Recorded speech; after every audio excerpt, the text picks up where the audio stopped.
Now, that's one, I guess, vector of diversification is sort of stylistic or philosophical diversification around managers and not putting all your eggs in the growth manager basket. Another sort of vector of diversification is asset diversification. Yes. And at the Real Return Fund, you're not just looking at equities. So how should we be thinking about diversification across asset classes as well? And, you know, to the earlier question around like being truly diversified, how do we make sure we're truly diversified across asset classes? Right. So importantly, while it is now, the Real Return Fund doesn't need to be truly diversified. The mandate of the Real Return Fund is to produce a moderate risk profile portfolio. And we've seen occasions just in the 15 years we've been running the fund where that has meant a portfolio with almost no bonds in it. So how can you run a balanced fund with no bonds in it? Well, bonds were reward-free risk for about 4 years.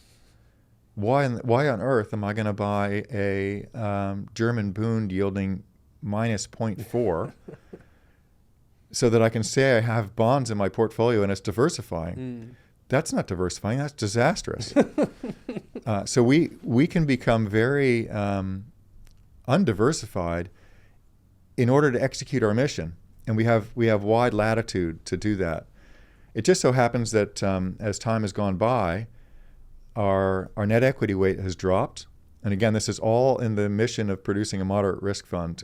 That our asset weightings can change quite a bit, and the asset weightings change based on a competition for capital at the security level in this fund.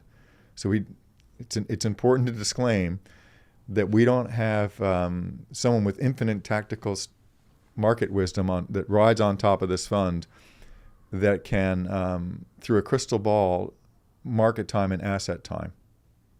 And in fact, I would put to you that very, very few people in the world have that skill set. And no people that have that skill set would be working for anyone in this room, managing money for anyone in this room, or anyone who will listen to this podcast. They work for themselves, and they probably live on a very nice island somewhere in the Pacific. It is an incredibly hard thing to do, and for those that try to say they can do it, God bless them. Maybe they will be the next one of 5 in the world, or maybe it's great marketing. We don't even try to do that. We use the competition between the stocks and the bonds and the hedged equity and the commodities to fight for position in the portfolio, and that's how we do our asset allocation. But if you think about how that has changed over time, when bonds were reward-free risk and we had no interest in them, we tended to hold, in order to produce moderate risk, we tended to hold lower risk equities and maximize hedging. So we run 17, 18% hedging, shorting the S&P 500, shorting the NASDAQ, shorting the Euro stock, shorting the ASI, and then owning things like electric utilities or telcos or what we're big in now, pipelines, names that have a lower beta and lower risk and more consistent earnings profiles, food stocks.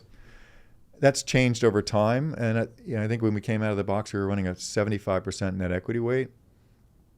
Roll forward to today, and that would have been almost 90% in equities, 15% hedging, and a 75% net equity weight, but still a moderate risk profile because of what those equities were and because of how the hedging worked. Roll that forward to today. We're running 52% net equity weight, so under the magical 60-40. We're running 10% in gold, and we've been running 10% in gold now for 4 or 5 years. Wow. And this is, I'll put my hand up and say I'd never invested in gold in my life until 2018, 2019, when government balance sheets got so far out of control that even I had to say there must be something better out there than this. We're running around 23% in bonds, fixed income at this point. So massive, massive difference in fixed income. And that is largely made up of very recent change from short-dated tips, Treasury inflation-protected securities, into longer-dated tips, where we're locking in around 2.5% real return plus inflation for the next 15, 25 years. That is a reflection of the fact that while nominal bond yields have come up, and as I talked about before, you could see Trump and Besant trying to engineer a recession, which normally means go buy bonds. Bond yields drop in a recession. Well, they don't always. If inflation's going up, bond yields may not drop, which sets up a really nasty scenario for a government that has to keep funding itself, has to issue new bonds, and is trying to get the deficit down, and is already spending $1.4 trillion a year in interest payments. Relative, and to put that in perspective, the defense budget in the U.S. is $700 billion. So we're already spending twice as much on interest as we are on defense in the U.S., and that would only get way worse if you have a recession plus rates that don't come down because of inflation. So what do we look at that and say, we don't want to own nominals, even though we might go into recession, but tips will do just fine. You get the duration should be impacted positively by a recession, or may be impacted positively by recession, but really it's just about locking in a real return. Yeah. We think inflation could be between 3-4, could be 4 or 5%. So if inflation's in the middle of that range at 4%, plus we get 2.5% real, that's a 6.5% return that is guaranteed by the U.S. military. Yeah, yeah. Not bad. Not bad. Unless you fantasize that the returns that we've been seeing in the market, in the U.S. market, 20% a year, are going to continue to go. They're not going to continue to go. The long-term average performance of equities globally is what, 6, 7, 8%, and it's only 8% because of the last 15 years. It's been 7%. So what do we have to return, say, for the next 10 years to get that back down from 14% on a 15-year moving average to 7 or 8?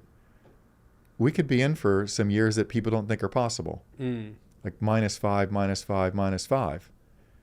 You want to talk about a change in investing psyche? Yeah. Get a -5 for 3 years in a row in U.S. equities. That'll change everything. Yeah. And that's completely reasonable. That would take the earnings multiple, especially if you have a recession and earnings go down, that could take the multiple of the S&P 500 to 17 times. The long-term average is 13. We're still selling at a massive premium to history. And maybe the world that's supporting it isn't so great. We are, I don't know if hunkered down is the right word. We're continuing to produce a moderate risk portfolio. It's important to note to your listeners that doesn't guarantee a moderate risk outcome. We have no idea what Mr. Market is going to do with that portfolio, but at least we know the portfolio is moderate risk to start. And hopefully it winds up producing a moderate risk outcome, maybe even something better than that, maybe something that has returns that we can all be proud of.